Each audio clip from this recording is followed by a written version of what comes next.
And eventually they used the surfing movie as a front, and he started talking about Jesus this and Jesus that, different thing, and I'm looking at him thinking about Jesus on a surfboard.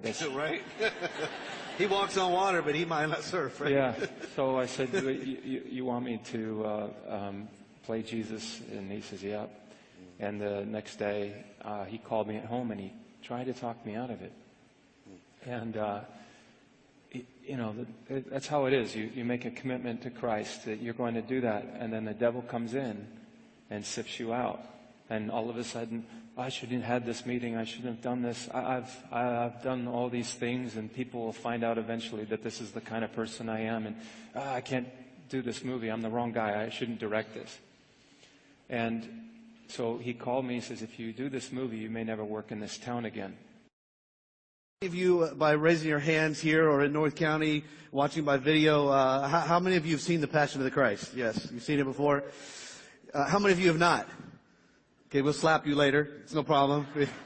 Just a little film that did about, over $1 billion worldwide and kind of revolutionized the theatrical industry, but no big deal, But we have a great guest with us this morning, a guy that he loves the Lord, and he's the real deal. Going to just talk with you a little bit. We're going to do an interview today, and really, it's just a time for you to sit in on an intimate conversation. It's not scripted. There's nothing that we're setting to accomplish other than just to allow you to hear a little bit about his story and his life and what God has done. It's going to be an exciting time. So let's give a incredibly warm rock welcome to Jim Caviezel.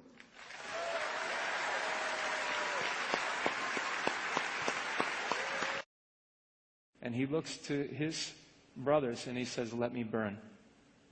They burned him, and they shot the rest of them. But they all had a chance.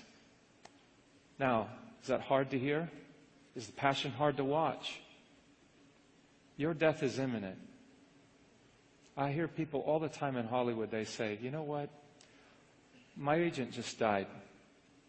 And he was so embarrassed by his death, he didn't want anybody coming in, because it was very hard for those people to watch. Well, guess what? Suck it up. We need Christians to go look death in the face and understand the next point, to encourage these people to understand that eternity awaits them. We're all going to die. The first death. Hopefully not the second. God never sends a man to hell. People choose this place. Yeah. Our democracy cannot be sustained without a shared commitment to certain moral truths about the human person and the human community. The basic question before a democratic society is this: how ought we to live together? And in seeking an answer to this question, can society exclude moral truth and moral reasoning?